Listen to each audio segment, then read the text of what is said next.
గౌరవనీయులైన ఎంయుఓ సార్ గారు, ఎంయుఓ మేడం గారు, ఉపాధ్యాయుని, ఉపాధ్యాయులు, ఇతర అధికార అనధికారుల అందరికీ గురు పూజోత్సవ శుభాకాంక్షలు.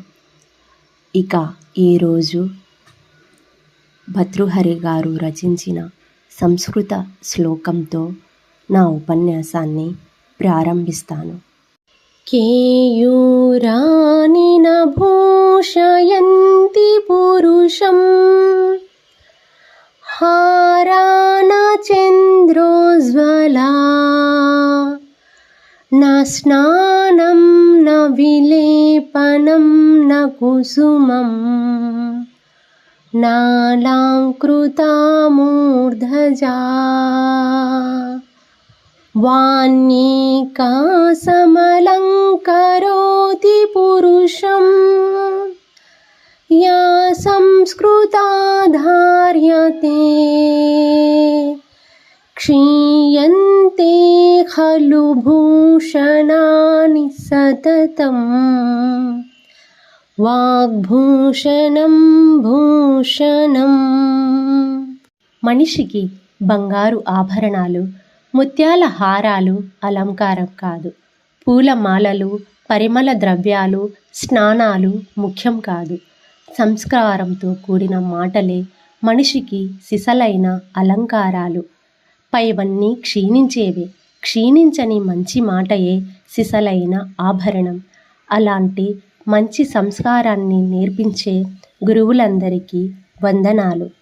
విద్య నిగూఢ గుప్తమగు విత్తము రూపము పూరుషాలికిన్ విద్య యశస్సు భోగకరి విద్య గురుండు విదేశ బంధుండన్ విద్య నృపాల పూజితము విద్యకు సాటి ధనంబులేదిలన్ విద్య విశిష్ట దైవితము విద్య నెరుంగని వాడు మర్త్యుడే. దొంగలచే దొంగలింపబడనిది విద్య. మానవులకు అందం విద్య. అది కీర్తిని, సుఖాన్ని ఇస్తుంది. విద్యయే గురువు. విదేశాలలో బంధువు. రాజులచే పూజింపబడేది విద్య.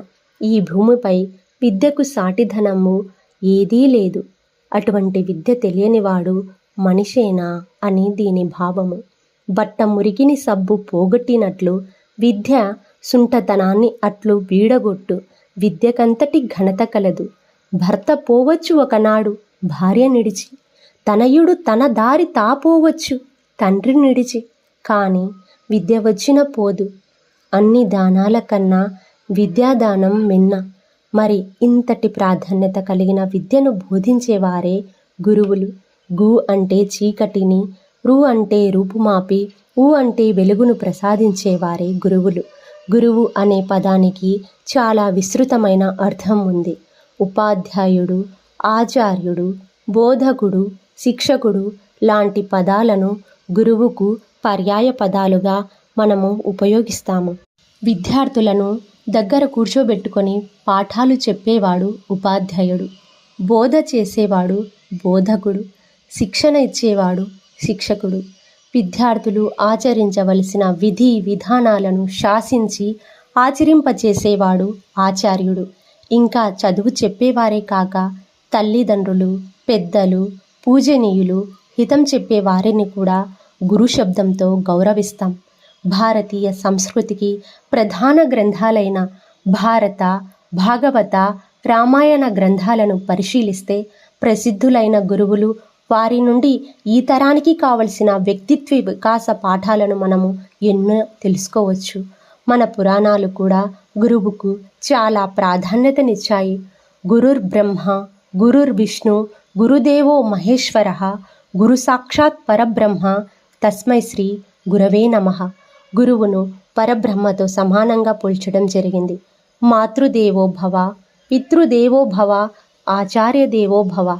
తల్లి, తండ్రి తర్వాత స్థానాన్ని గురువుకు ఇవ్వడం జరిగింది. కబీరు మాటల్లో చెప్పాలంటే గురువు, గోవిందుడు ఒకేసారి సాక్షాత్కరిస్తే ఆయన మొదటగా గురువుని నమస్కరిస్తానంటాడు.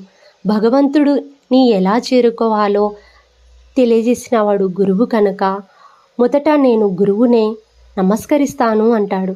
అమ్మలోని మంచితనం, చందమామ చల్లదనం, సూర్యునిలోని వెచ్చదనం, గురువాక్కులలో కమ్మదనం ఇలయందు విలలేనివి.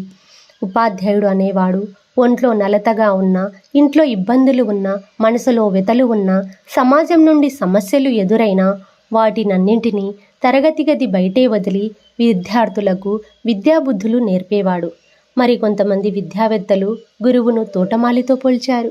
పాఠశాలను తోట అనుకుంటే పూల మొక్కలు విద్యార్థులతో వాటిని జాగ్రత్తగా సంరక్షించే తోటమాలే ఉపాధ్యాయుడు.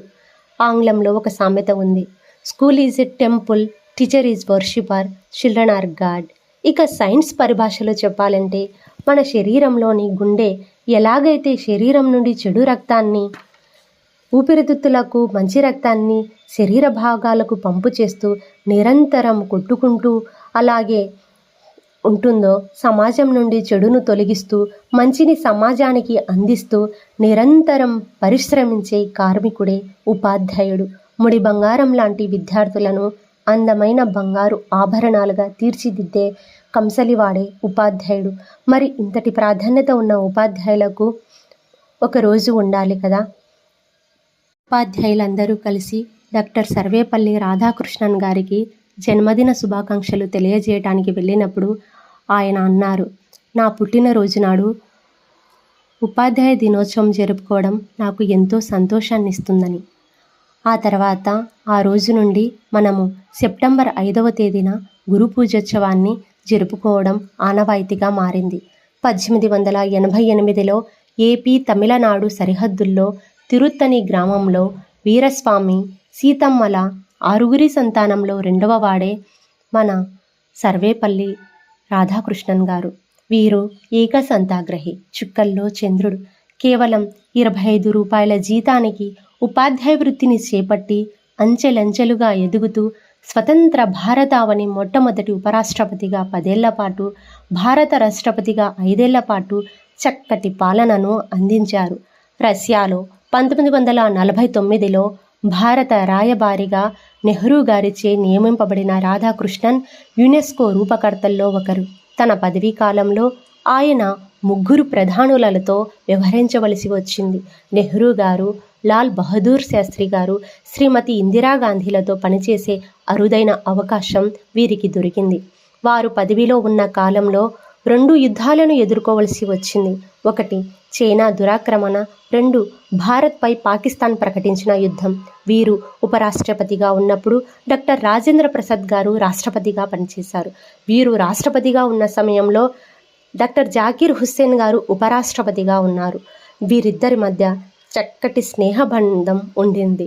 దేశ అత్యున్నత స్థానాన్ని ఆక్రమించిన రాధాకృష్ణన్ విశ్వవిఖ్యాత తత్వ గురువుగా భాసిల్లారు. రాష్ట్రపతిగా వీరు అతి నిరాడంబర జీవితాన్ని గడిపారు. తనకు కేటాయించిన 10,000 రూపాయల జీతంలో 2,500 మాత్రమే తీసుకొని మిగిలినది ప్రధానమంత్రి జాతీయ సహాయ నిధికి నెల జమ చేసేవారు. అవిద్యను ప్రాళద్రోలటానికి కృషి చేసిన దార్శనికులు, మేధావులకే గురువు, సహజమైన గౌరవ వ్యక్తిత్వాన్ని కలిగిన ఆయన జీవితకాలంలో 100కు పైగా గౌరవ పురస్కారాలు పొందారు. 1954లో భారతరత్న అందుకున్నారు. హిందూ మతానికి ఆయన చేసిన సేవలకు గాను టెంప్లేషన్ బహుమతిని పొందారు. వీరు చాలా రచనలు కూడా చేశారు. Great Indians, heart of Hinduism, the Hindu view of life, the principal of Upanishads, the philosophy of Rabindranath Tagore, India and China, కల్కి, ద ఫ్యూచర్ జనరేషన్. ఏది ఏమైనా గొప్ప జ్ఞాని, తత్వవేత్త, విద్యావేత్త అయిన రాధాకృష్ణన్ తమ జీవిత చరమాంకాన్ని కష్టంగా, బాధాపూరితంగా సాగించారు. ప్రపంచాన్ని తన వాక్చాతుర్యంతో మెప్పించిన వ్యక్తి తన చివరి దశలో మాటను కోల్పోయారు. తన జీవిత చివరి సమయాన్ని ఎక్కువగా పుస్తక పఠనంతో గడిపిన వ్యక్తి తన కంటి చూపును కోల్పోయారు. 1975లో స్వర్గగతి పొందారు.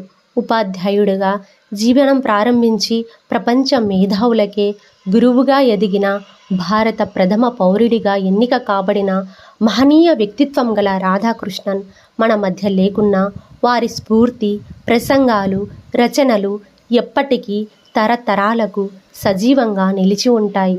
1-3వ శతాబ్దాల మధ్య కాలంలో నలంద, తక్షశిల విశ్వవిద్యాలయాలు మన దేశంలో ఒక వెలుగు వెలిగాయి.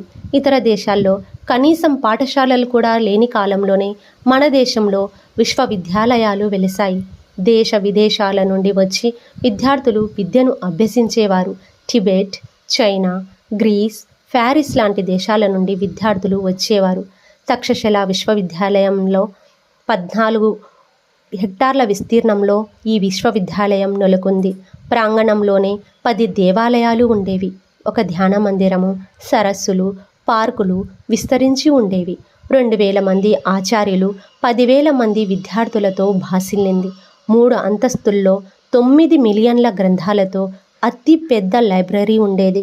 1193లో భక్తియార్ ఖిల్జీ ఆ బౌద్ధ సన్యాసులను లైబ్రరీని సజీవంగా దహనం చేయించారు. ఆ గ్రంథాలయంలో 3 నెలల వరకు నిరంతరం మండింది.